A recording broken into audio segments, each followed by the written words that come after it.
আসসালামু আলাইকুম। প্রিয় দর্শক, মাঝে মাঝে আমার মনে হয় যে জাতি হিসেবে আমরা খুবই বিস্মৃত পরায়ণ জাতি। মানে খুব সহজেই ভুলে যাই, নিজের অতীতের কথা ভুলে যাই, নিজের কুৎসিত চেহারার কথা ভুলে যাই, নিজের অর্জনের কথা ভুলে যাই এবং নিজের প্রত্যাশার কথা মাঝে মাঝে ভুলে যাই। এই যে একটা আন্দোলন হলো, গণ অভ্যুত্থান হলো, যে অভ্যুত্থানের তোড়ে একটা বিশাল স্বৈর শাসক বিদায় নিতে বাধ্য হলো, সাঙ্গপাঙ্গ সহ, তার সহযোগীরা সহ। সেই অভ্যুত্থানটা আমরা কিসের বিনিময়ে পেলাম? কোন প্রত্যাশা ছিল সেই অভ্যুত্থানের সঙ্গে? এবং সেই অভ্যুত্থানে জয়লাভ করতে কারা প্রাণ দিল? তারা সবাই কি রাজনৈতিক কর্মী ছিল? তাদের সঙ্গে কি শেখ হাসিনা কিংবা তার সরকারের কোনো ব্যক্তিগত বিরোধ ছিল? সবার সঙ্গে ছিল? ছিল না। একটা সংঘবদ্ধ শক্তি, একটা দুঃশাসনের কারণে দেশের সাধারণ মানুষ যখন ক্ষতিগ্রস্ত হয়েছে, সাধারণ মানুষ যখন তার অধিকার থেকে বঞ্চিত হয়েছে, সেই বঞ্চিত, সেই ক্ষতিগ্রস্ত, সেই ক্ষুব্ধ মানুষেরা ঐক্যবদ্ধ হয়েছিল সেই স্বৈর শাসকের বিরুদ্ধে। এখানে কিন্তু কোনো কেবল ওই যে কয়েকজন ছাত্রকে আপনার সামনে দেখেন যারা নাকি নিজেদেরকে সিপাহসালাহ বলে দাবি করে, তারা কিন্তু মূল শক্তি নয়।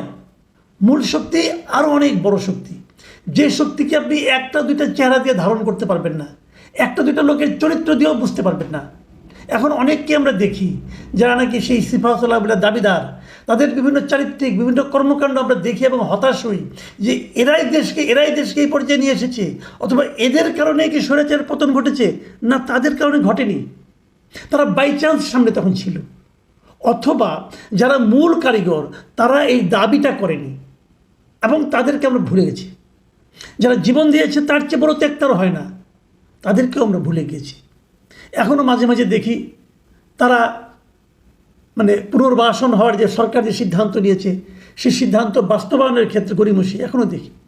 সর্বশেষ যে উদাহরণটা দেখলাম, এটা নিয়ে আমি আলোচনা করতে চাইনি গত দুদিন, আমার কাছে খারাপ লেগেছিল। আমি ভেবেছিলাম এত বড় একটা ঘটনা সবাই তো বলবেন, ঠিক আছে সবাই বললে আর আমি আর কেন বলি। কিন্তু আমি বিস্ময়ের সঙ্গে লক্ষ্য করলাম এটা নিয়ে তেমন কোনো আলোচনাই হলো না। সেটা কি? সেটা হলো জুলাইয়ের অভ্যুত্থানে, জুলাই আগস্টের যে অভ্যুত্থান, গণ অভ্যুত্থান, সেখানে যারা আহত হয়েছিলেন, সেই আহতদের মধ্যে 4 জন একসঙ্গে প্রতিবাদ করতে যেয়ে একসঙ্গে বিষ পান করেছিলেন। তারা এই জীবন আর রাখতে চাননি। এত বড় একটা ঘটনা, কারো কোনো হেলদোল নেই, সবাই ব্যস্ত ওই সচিবালয়ের কর্মকর্তাদের কি স্ট্রাইক, ওইটা নিয়ে ব্যস্ত। তারা এর দাবি, তার দাবি, কার ছুটির দাবি, কার ঘুষ খাওয়ার দাবি, এগুলি নিয়ে তারা ব্যস্ত। কে মান অভিমান করতেছেন, কে বলতেছেন না এটা বললে কিন্তু আমি আর থাকবো না, ওইটা নিয়ে ব্যস্ত।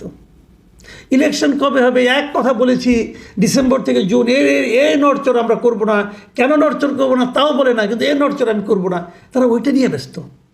কে কিংস পার্টিকে আরও কত সুযোগ সুবিধা দেওয়া যায়, তাদেরকে কীভাবে মানুষের মধ্যে পুনর্বাসিত করার ব্যর্থ চেষ্টার মধ্যে সময় বিনিয়োগ করা যায়, তারা ওইগুলি নিয়ে ব্যস্ত।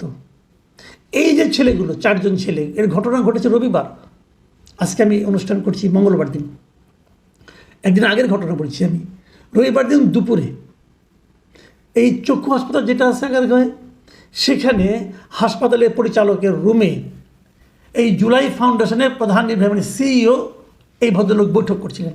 এই সিইও আবার একজন আবার আর্মি পার্সন, মানে পুরাপুরি জুলাই ফাউন্ডেশনটাকে একটা আমলাতান্ত্রিক জটিলতার মধ্যে ঢুকাই দেওয়া হয়েছে আর কি।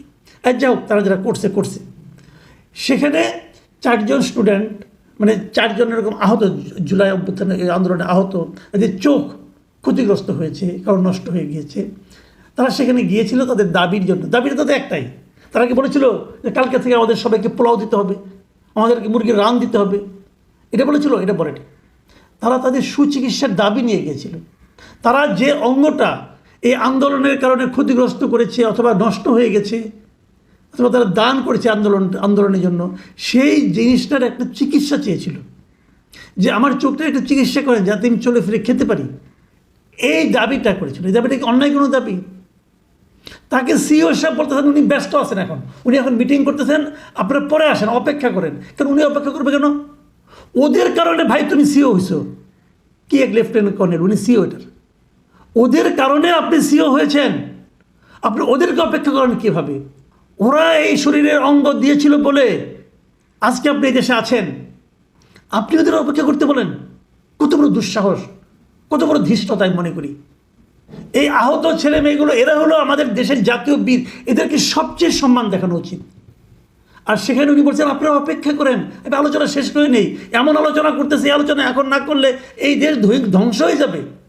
তারা চারজন যখন নিজেদের বেড ছেড়ে এই পর্যন্ত আসেন, পরিচালকের কক্ষ পর্যন্ত আসেন, তখন বুঝতে হবে যে তারা তাদের যন্ত্রণার কথা জানাতে এসেছেন। আপনি সেটা শুনবেন না। তারা চারজন ওখানে দাঁড়িয়ে তারা বিষ খেয়েছেন।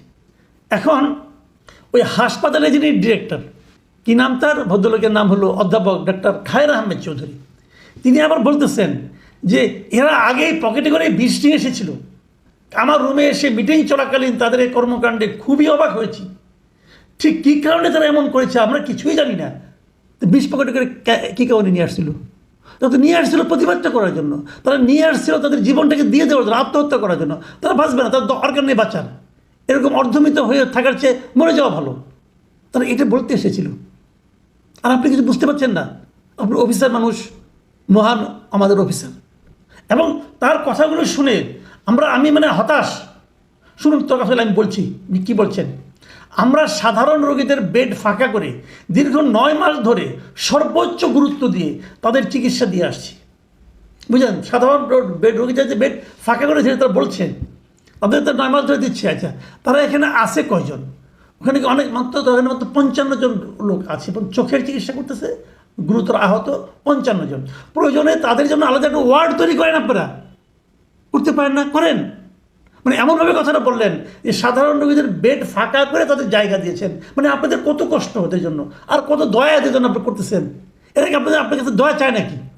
তারপর আবার কি বলছে, কিন্তু তাদের এ ধরনের আচরণ আমাদের খুবই মর্মাহত করে। এই চোখ যাদের দিয়েছে তাদের, ভাই আমি কী বলবো বলেন, তাদের আচরণ আমার এই